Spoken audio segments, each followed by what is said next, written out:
मुंशी प्रेमचंद की कहानी नरक का मार्ग। भक्तमाल पढ़ते हुए न जाने कब नींद आ गई। पता ही नहीं चला कि भगवान प्रेम में ही कई महात्मा हर दम मगन रहते हैं। इस तरह की लगन और भक्ति बड़े ही तप से प्राप्ति होती है। क्या मुझे वैसा तप नहीं हो पाएगा? जीवन में भक्ति से बड़ा क्या कोई सुख है? आभूषणों और धन दौलत से जो प्रेम हो वो क्या प्रेम। इनका तो नाम सुनते ही मुझे बुखार सा हो जाता है। सुशीला ने इन आभूषणों और फूलों से मुझे कितना सजाया था।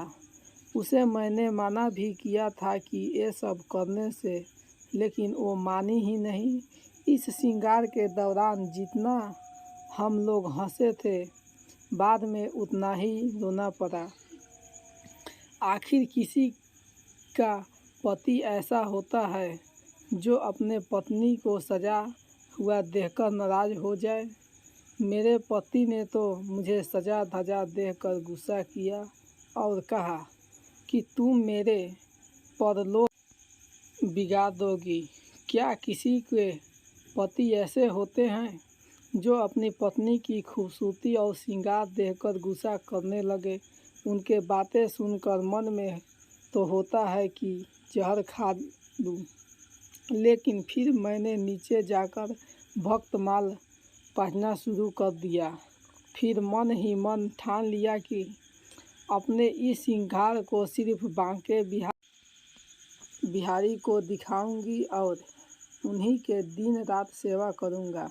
कम से कम तो वो मेरे श्रृंगार से पति की तरह नहीं जलेंगे। भगवान, मैंने हमेशा से ही अपने पति की अपना इष्ट माना चाहा। सोचा कि इन्हें किसी तरह की दुख न दूं और हर दम उनकी ही सेवा करूं। अब क्या करूं? सारा दोष मेरे नसीब का ही है। वो तो निर्दोष है। मेरे भाग में जैसा लिखा है मैं वो सब भोग रही हूँ।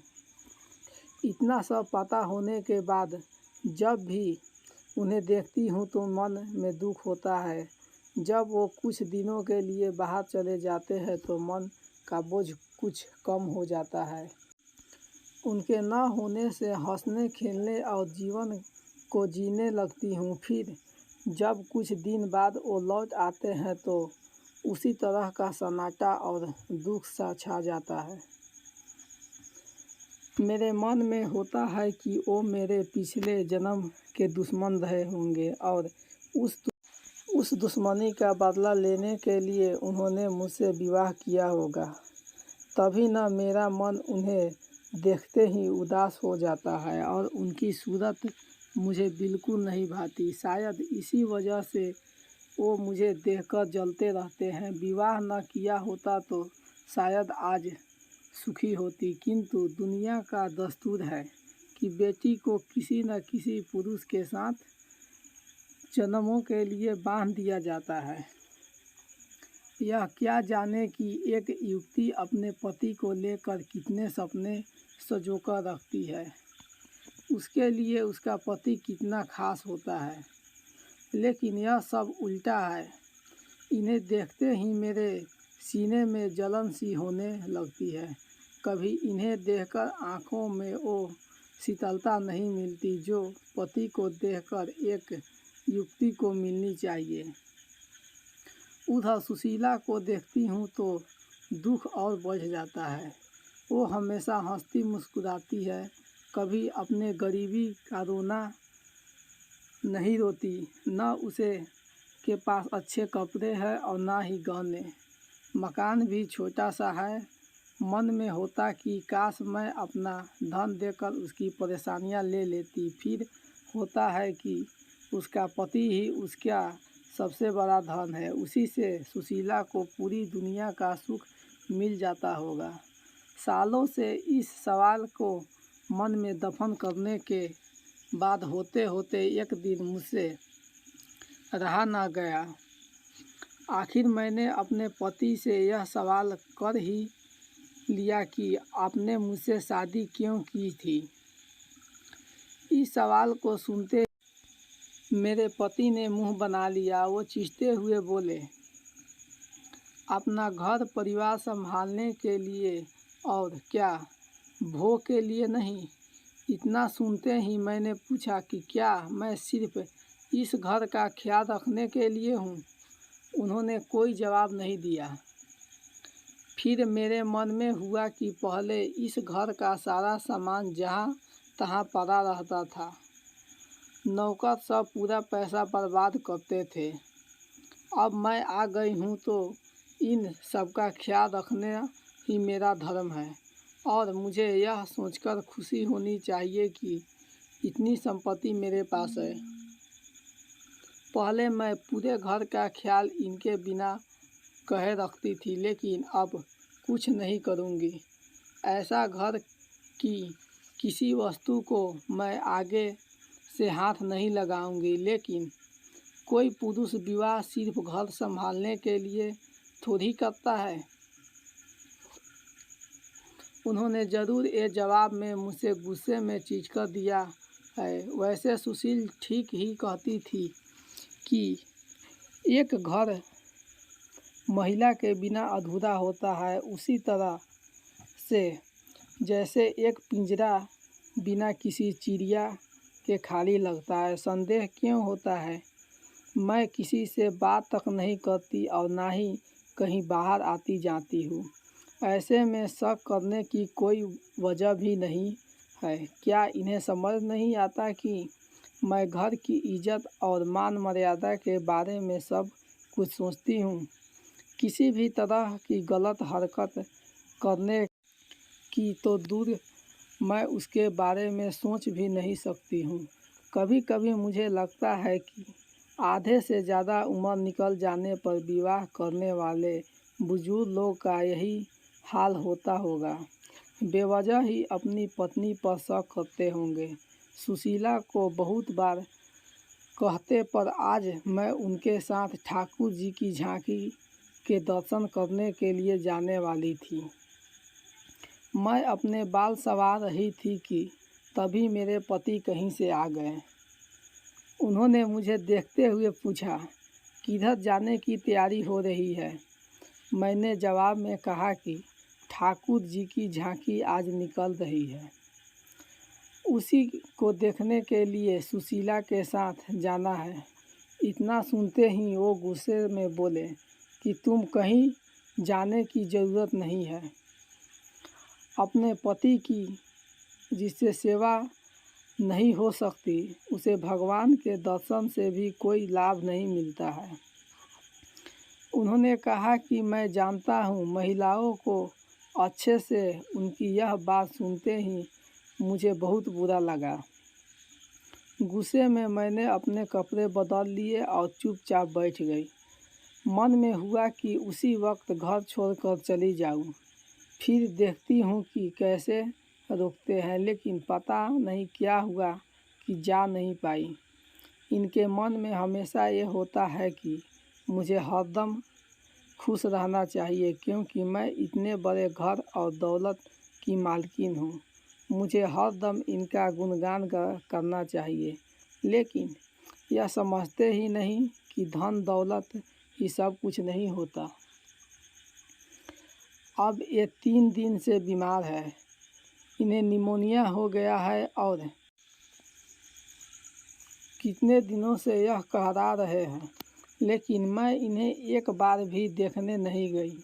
सभी घर में मौजूद नौकर उनका ख्याल रख रहे थे, लेकिन मेरे दिल में किसी तरह की करुणा इसके लिए नहीं आई। मेरा मन इतना कठोर नहीं था कि, लेकिन जिस तरह से इन्होंने मुझ पर घर में कैद की तरह रखा था, हर दम शक किया और एक पल भी सुख नहीं दिया, उसके बाद इनके लिए दया मन में नहीं आती। मन में होता कि मुझे दिए गए दुखों का भगवान ने इन्हें दंड दिया है। अगर कोई समझे कि महिला को यूं ही किसी पुरुष के गले बांधे और उसे किसी भी तरीके से रखे, तो वो पूरी तरह गलत है। सुना है कि वो अपनी बीमारी का दोष मुझे ही दे रहा है, लेकिन मुझे परवाह नहीं। ये चाहे तो किसी को भी अपना धन दौलत दे सकते हैं। इसकी मुझे बिल्कुल ज़रूरत नहीं और ना ही लोभ है। होते होते एक दिन वो गुजर गए। आज उनको 3 दिन हो चुके हैं। मैंने उनके जाने के बाद चूड़ियाँ नहीं तोड़ी। मैं तो पहले भी नहीं लगाती थी, अब भी नहीं लगती। मेरे बुजुर्ग पति के बेटे ने ही उनका अंतिम संस्कार किया। घर के सभी लोग तरह तरह से मुझे ताने देते हैं। मेरे बंधे हुए लंबे बाल देखकर सुनाते हैं, लेकिन मुझे ज़रा भी बुरा नहीं लगता। ऊपर से मैं सभी को चिढ़ाने के लिए रंग बिरंगी साड़ी भी पहन लेती हूँ। मेरे मन में होता कि मैं इस कैद से रिहा हो गई हूँ। एक दिन मैं सुशीला के घर गई। उसके घर में किसी तरह की सुख सुविधा नहीं थी। चारपाई वहाँ पर भी नहीं थी, लेकिन वो इतनी खुश थी कि उसके देखते ही मन में ऊर्जा का संचार हो जाता है। इन लोगों को गरीबी और नीचा कैसे समझे, जो हरदम मुस्कुराते रहते हैं और प्रेम भरी बातें करते हैं। भले ही यह आनंद पल भर का था, लेकिन इसे जीवन सफल सा लगता है। फिर एक दिन मैंने सुशीला से पूछा कि अगर तुम्हारे पति किसी दिन परदेश नौकरी के लिए चले गए तो क्या तुम उनकी याद में रो रो कर अपनी जान दे देगी? सुशीला जवाब में बोली, नहीं, जान तो नहीं दूंगी, लेकिन उनकी याद में हरदम मन अनवांछित होता रहेगा। भले ही वो सालों परदेश में रह ले, लेकिन उनकी याद हमेशा मुझे खुशी देती रहेगी। मैंने कहा कि सुशीला, मुझे भी ऐसी ही खुशी चाहिए, जिसे आनंद में हमेशा मैं झूमती और गाती रहूं। ऐसा आनंद जो कभी कम ही ना हो। मैं आजकल काफ़ी परेशान और चंचल था। होता था कि कहीं एकदम उठ जाऊं।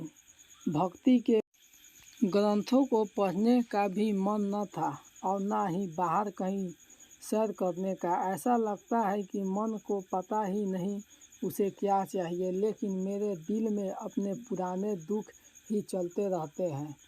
अब मुझे किसी भी निंदा से फर्क नहीं पड़ता। दिमाग में यह बात भी उठ रही है कि मेरे माता पिता ने पैसों के लोभ में बूढ़े से विवाह करवा दिया और उससे भी सिर्फ अपनी जिद पूरी करने के लिए मेरी मांग में सिंदूर डाला, लेकिन जिंदगी भर शक ही करता रहा। एक दिन घर के सभी लोग सो रहे थे। कमरे में मेरा दम घुट रहा था, इसलिए मैं दौड़कर उस घर से बाहर की ओर भाग गई। तभी मुझे एक बुझिया दिखी। मेरे मन में हुआ कि कहीं वो कोई चुड़ैल न हो। तब बुझिया ने कहा कि किसका रास्ता देख रही हो? मैंने जवाब में कहा, मरने की राह देख रही हूँ। बुझिया बोली, अभी तुम्हारे नसीब में मौत नहीं है, तुम्हें कई सारे दुख भोगने हैं। मैंने भी चीखते हुए उसे बुझिया से पूछा कि इतनी रात में तुम किस्मत की लकीरें पढ़ लेती हो? आँखों में से थोड़ी सी पढ़ती हूँ, अकल से भी पढ़ लेती हूँ। ये काम करते हुए सारी उम्र बीती है। तुम्हारे अब अच्छे दिन आ रहे हैं। मैं बस यही चाहती हूँ कि जिसकी जो मनोकामना हो उसे मिल जाए। जवाब देते हुए बुझिया ने कहा, मैं कहा कि मुझे कोई धन दौलत नहीं चाहिए और जो चाहिए वह तुम मुझे नहीं दे सकती हो।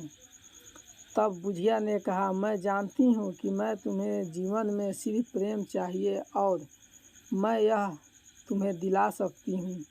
मैं तुम्हारे प्यार की नाव में बैठा सकती हूँ। उस अम्मा की बातें सुनकर लगा कि जैसे वो स्वर्ग से मेरी मदद करने के लिए आई हो। मैंने पूछा, अम्मा तुम्हारा घर कहाँ है?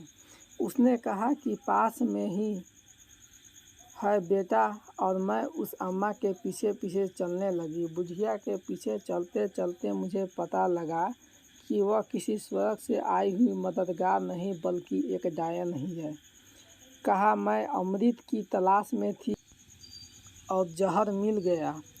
मैं तो सुशीला जैसा सुख पाना चाह रही थी, लेकिन कहाँ डायन की चपेट में आ गई। मेरी इस हालत के जिम्मेदार लोभी माता पिता और मुझे अपनी पत्नी बनाने के ख्वाब देख रहे वो वृद्ध है जिसने मुझे अपनी जिद के लिए पत्नी बनाया। मैं अपनी ये आत्मकथा कभी न लिखती, लेकिन मैं चाहती हूँ किसी भी माता पिता ये समझ ले कि पैसा जीवन में सबसे बड़ा नहीं होता।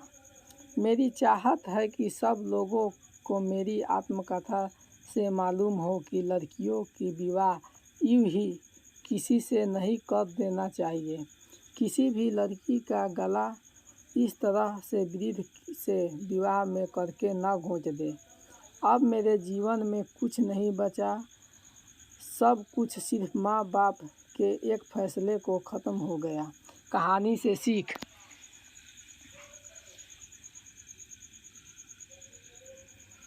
बेटी का विवाह हमेशा योग्य वर से ही करना चाहिए। ऐसा न करने से उसका जीवन नरक के समान हो सकता है।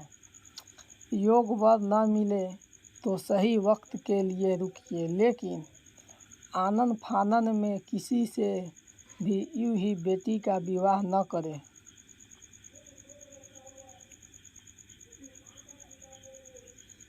आपको ये कहानी कैसी लगी नीचे कमेंट करके हमें ज़रूर बताइएगा।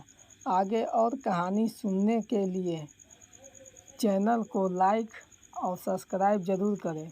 अगर आपको ये कहानी पसंद आई हो तो अपने दोस्तों के साथ ज़रूर शेयर करें और ऐसी ही प्यारी कहानियाँ सुनने के लिए हमारे YouTube चैनल से जुड़ें।